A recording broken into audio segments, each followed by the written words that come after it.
Kalau kita lihat bunga matahari, Kang Farah, anak-anak bisa menentukan arah kiblat.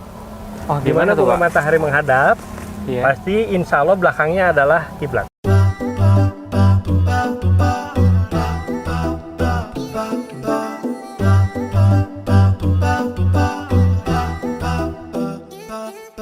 Assalamualaikum warahmatullahi wabarakatuh. A'udzubillahi minasyaitonirrajim. Wa ansha'akum minal ard wasta'marakum fiha. Dia telah menciptakanmu dari tanah dan dia menjadikanmu sebagai pemakmurnya. Tentu ada banyak cara untuk memakmurkan buminya Allah. Di antaranya adalah dengan secara langsung memakmurkan melalui pertanian. Caranya akan sangat beragam. Dan salah satu cara yang diajarkan oleh Rasulullah SAW adalah kita memakmurkan buminya Allah dengan berwakaf. Hari ini kita berada di sebuah tempat yang sangat spesial karena perpaduan dua hal tersebut, pertanian dan juga wakaf, kemudian dikolaborasikan. Kita berada di kawasan Edu Wisata Teras Lembang, Land of Wakaf. Apa itu? Insya Allah sama-sama kita akan mempelajari lebih banyak tentang tempat ini. Bagaimana kemudian pertanian dan wakaf produktif dipadukan. Yuk teman-teman semua, kita ikut perjalanannya.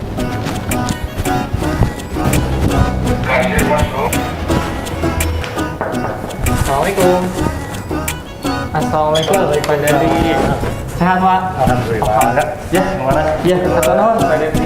Tadi lancar ya perjalanan ke Lembang. Alhamdulillah lancar. Kita berada di Teras Lembang, Edu Wisata, atau kami sekarang sebut sebagai Land of Wakaf. Land of Teras Wakaf. Lembang. Masya Allah. Karena judulnya wakaf, saya cerita dulu dari wakaf nih. Wah, boleh banget Pak. Boleh Ya, banget. rumah yang kita duduki ini adalah milik almarhum keluarga Jenderal Letnan Jenderal Masudi. Beliau itu gubernur kita tahun 60 sampai 70. Subhanallah, keluarga Masudi ini mempunyai lahan yang luas, itu sampai 4 hektar. Kemudian juga rumah ini kita sebut sekarang rumah Jenderal, dan beliau mewakafkan seluruhnya kepada Yayasan Sinergi Foundation. Oleh Sinergi Foundation ini kemudian dikelola menjadi usaha-usaha yang produktif. Nah, di antaranya kita punya nanti ada kafe ngopi di gunung. Di luar tadi pertama kali masuk ya, ada kafe ngopi di gunung. Di sana berbagai kopi dengan sajian yang harganya saya yakin bikin tercengang. Tapi tercengang ingin nambah. Oh, Masya Allah, terjangkau. Kemudian ya kita punya yang kita tempat ini sekarang rumah Jenderal, ada kulinernya. Masakannya dari mulai yang berat sampai ringan ada di sini, dari mulai timbal sampai suki sampai grill segala macam ada. Lengkap. Ya. Nah, kemudian kita nanti akan main ke kebun anggrek, rumah anggrek, kebun anggrek Bandung. Kemudian kita akan lihat ada di sana ada agrowisata, ada tempat camping, ada berkuda dengan memanah, dan juga tentunya kita punya masjid yang jadi kebanggaan kita, Masjid Darul Aulia. Masya Allah. Nah, kira-kira sekelumit nanti yang akan kita ajak jalan-jalan ke tempat-tempat tersebut. Wah, boleh nih Pak, kita jalan-jalan. Siap, Oke, ayo. kita kemana dulu nih Pak berarti? Kita mungkin akan lihat dulu ke anggrek. Boleh banget Pak. Ayo Pak, Ya. sudah tidak sabar. Tapi udah baru datang langsung jalan nggak apa-apa deh. Enggak apa-apa, ayo.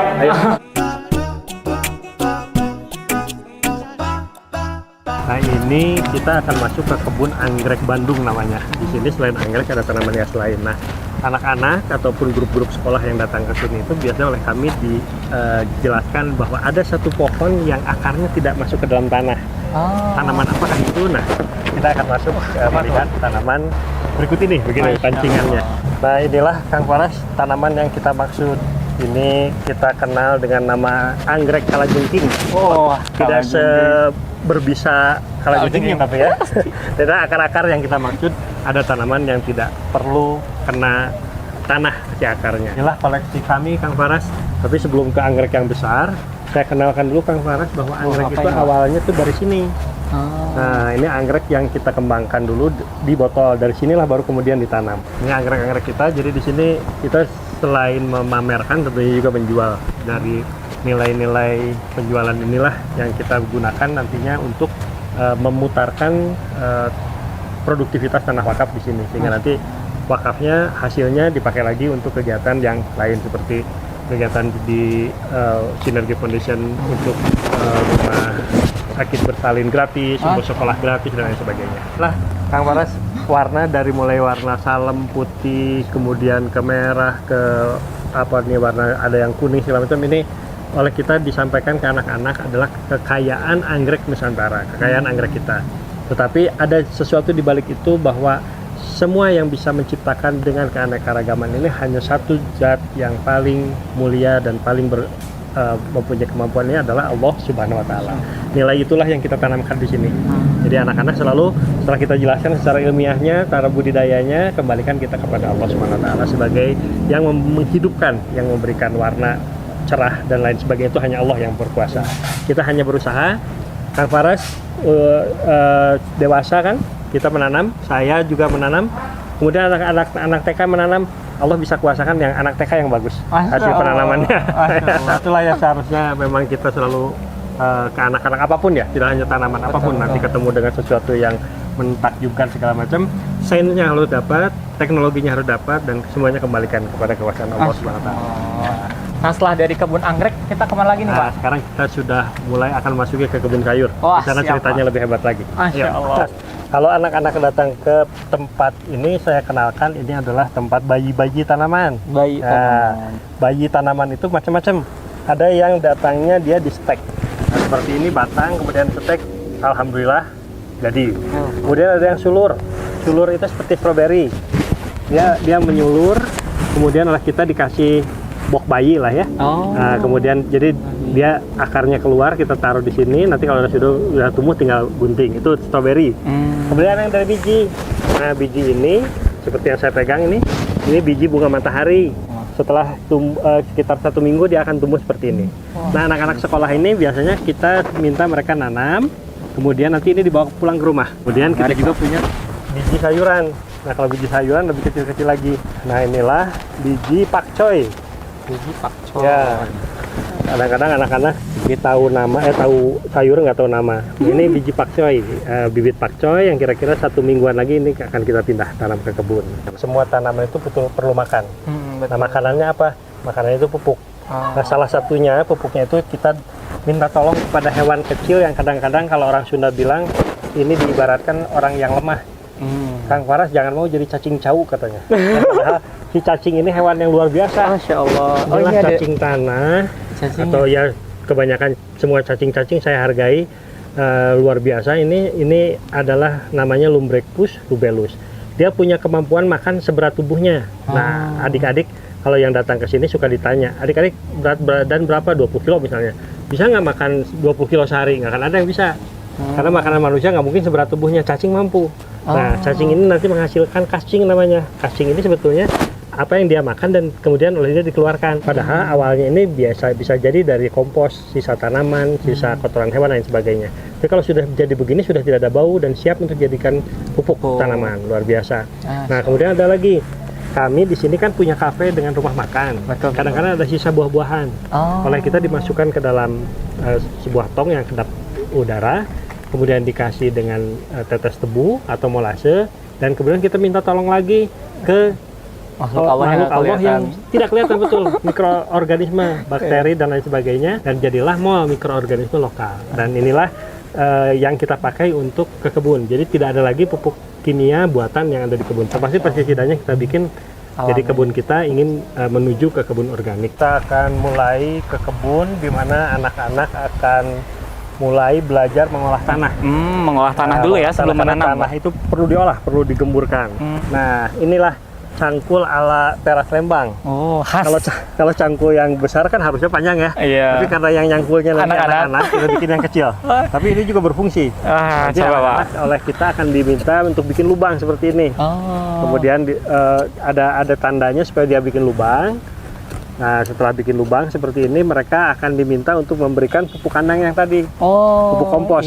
Pupuk kompos dimasukkan. Setelah dimasukkan, ini kemudian kita tutup dan mereka akan bertanam dari bibit-bibit yang tadi. Nah, setelah anak-anak selesai nyangkul di sini, kita bawa ke lahan yang sudah siap ditanami. Mereka membawa bibit-bibit kecil ini dari tempat persemaian tadi. Nah, mereka kemudian belajar menanam. Tentunya selalu kita tekankan saat menanam itu harus berdoa kepada Allah Subhanahu wa taala, paling tidak untuk anak-anak ucapkanlah bismillahirrahmanirrahim supaya tanahnya dan tanamannya berkah. Kemudian dia akan besar dan dimakannya pun penuh keberkahan.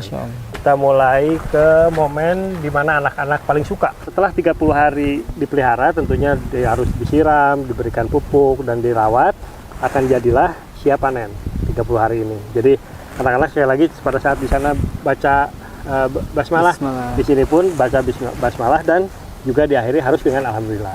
Jadi caranya gitu, Kang Faras saya anggap anak-anak ya. Siap Pak. Adik-adik yuk kita lihat, ini adalah selada keriting. Selada keriting ini banyak vitamin C-nya. Kita pegang belakang bawahnya. Langsung nih, coba ya Pak. Belakangnya, ucapkan bismillah, bismillahirrahmanirrahim. Cabut. Ya. Alhamdulillah. Nah, disinilah kita sampaikan ke mereka, adik-adik lihat, ada akar namanya akar serabut. Nah, inilah tempat si tanaman mengambil saripati makanan dari tanah. Kemudian kita buang tanah yang besar, yang kotornya. Dan biasanya anak-anak diajak untuk nyuci sendiri nih. Setelah Nyuci sendiri. Apalagi kalau mereka mau beli bahan makanan di sini, kita sajikan dulu dalam bentuk salad. Jadi anak-anak itu belajar dari biji, menanam, panen dan harus makan. Jadi jangan sampai anak-anak senang panennya nggak mau makannya. Ya, anak-anak sekarang suka rada malas makan sayur kan. Nah, jadi kalau kita diajak, ayo makan sayur biar sehat, gitu ya. Adalah bunga yang selalu didambakan ibu-ibu kalau nyuci baju. Ibu-ibu kalau nyuci baju harus ada matahari. Inilah bunga matahari. Kami tanam bunga matahari di sini ada berbagai fungsi, Kang Faras. Apa itu, kita Pak? ke anak-anak disampaikan, adik-adik siapa yang bisa gambar bunga? Pasti semuanya menggambar aja bunga matahari pertama kali mereka menggambar ya. Bulatan, dikasih daun, jadilah bunga matahari. Paling mudah digambar. Nah, bunga matahari ini punya banyak sekali manfaat. Yang pertama, dia berfungsi sebagai tanaman refugia. Refugia itu artinya bisa mengusir hama yang menyerang tanaman yang kita sengaja tanam. Itu kemampuan dia. Yang kedua, dia sumber polen. Polen itu sumber makanannya si lebah. Kita punya lebah lah. Nanti kita akan lihat lebah. Nah, setelah itu dia bijinya itu jadikan pakan burung, pakan ayam, atau diperas menjadi minyak. Masya Allah. Sunflower oil. Kalau kita lihat bunga matahari, Kang Farah, anak-anak bisa menentukan arah kiblat. Di mana bunga matahari menghadap, pasti insya Allah belakangnya adalah kiblat. Karena bunga matahari ke timur. Maka kiblat ke barat. Tentunya baratnya harus dipresisi lagi dengan kompas ya. Tapi kalau kita di hutan atau di mana mau sholat nih, nah lihat aja bunga matahari. Kalau dia menghadap ke sana, berarti belakangnya insya Allah kiblat. Nah begitu. Kita sampaikan ke anak-anak. Ilmu baru ini Pak. Masya Allah. Yuk kita lihat sekarang lebah ya. Lebah. Kita lihat Baik, lebah Pak. Kita tiba di rumah-rumah lebah.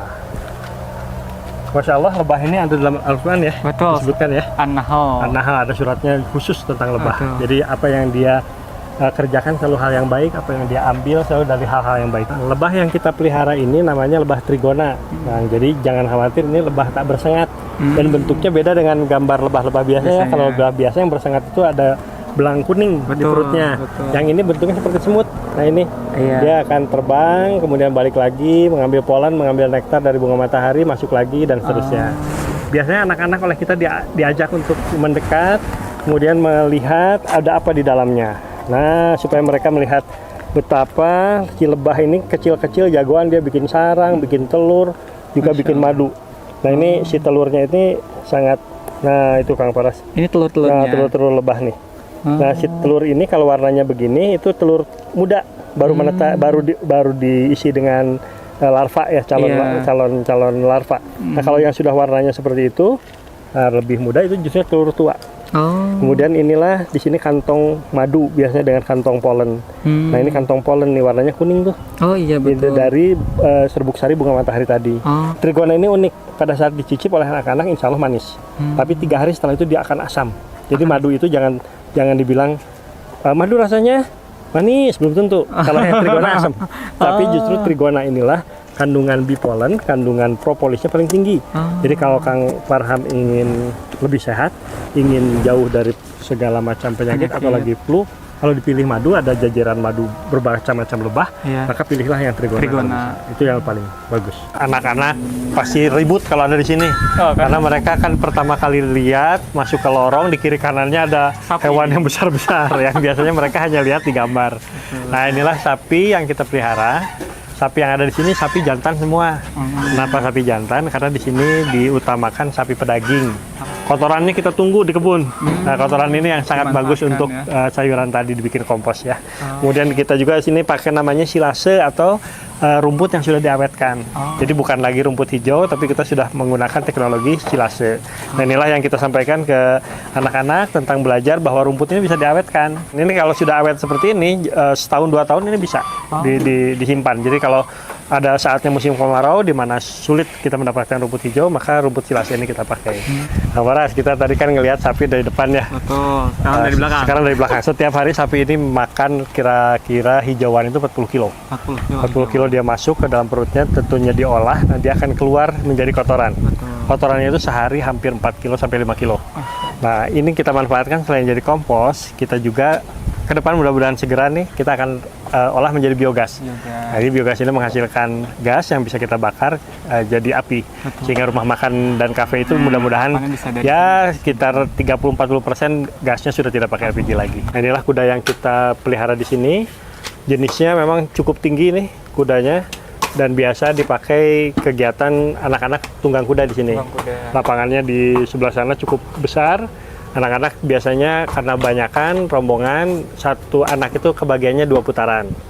2 putaran naik kuda, kemudian juga diperlihatkan, didemonstrasikan keterampilan memanah berkuda. Jadi juga sama, para pelatih di sini karena memang mereka sudah terbiasa dengan memanah berkuda, diperlihatkan ke anak-anak. Sebagai motivasi suatu saat mereka bisa kalau mau belajar dimulai dari memanah dulu, kemudian nanti langsung ke berkuda. Kita sambil berkuda. Alhamdulillah Kang, kita sudah berjalan dari sejak apa tadi yang pertama anggrek ya? Anggrek dan seterusnya sampai berakhir barusan di kuda ya. Biasanya kegiatan ini 2 jam setengah sampai 2 jam setengah. Meskipun lama, terasa berat, tapi bagi anak-anak insya Allah akan senang ya, akan menyenangkan. Dan terakhir, anak-anak itu kita ajak ke masjid ini, Masjid Darul Aulia, yang waktu peletakan batu pertama dan desain ini oleh gubernur kita. Dan sampai saat ini masih dalam tahap pembangunan. Dan di masjid ini anak-anak nanti sholat duhur biasanya, sholat duhur bersama, dan setelah sholat duhur tentunya bisa dilanjutkan aktivitas apakah makan atau mereka bermain dan bebas mau pulang jam berapa saja. Bahkan kalau mau tidur di sini bisa. Di samping kita ini ada tenda lah di masjidnya ya. Di masjidnya ada tenda, ini diperuntukkan bagi para musafir atau siapapun yang mau beristirahat. Jadi dibuat oleh DKM Darul Aulia ini, masjid ini melayani umatnya, siapapun yang kesini dan segala kebutuhannya. Dipersilahkan supaya menikmat setelah tadabbur alam. Kemudian di sini pun kita kaji lagi apa yang kita dapatkan di kebun, sesuaikan dengan pengetahuan kita di Al-Quran dan Sunnah. Kira-kira demikian. Terima kasih banyak Pak Dandi sama-sama Kang Farah. Jalan-jalannya yang luar biasa. Dan bagi teman-teman yang mau berwisata ke Teras Lembang, Edu Agrowisata, silahkan bisa cek informasi yang ada di bawah. Terima kasih atas perhatiannya. Terima kasih banyak Pak Dandi atas kesempatannya. Jazakallahu khairan katsiran. Wassalamualaikum warahmatullahi wabarakatuh.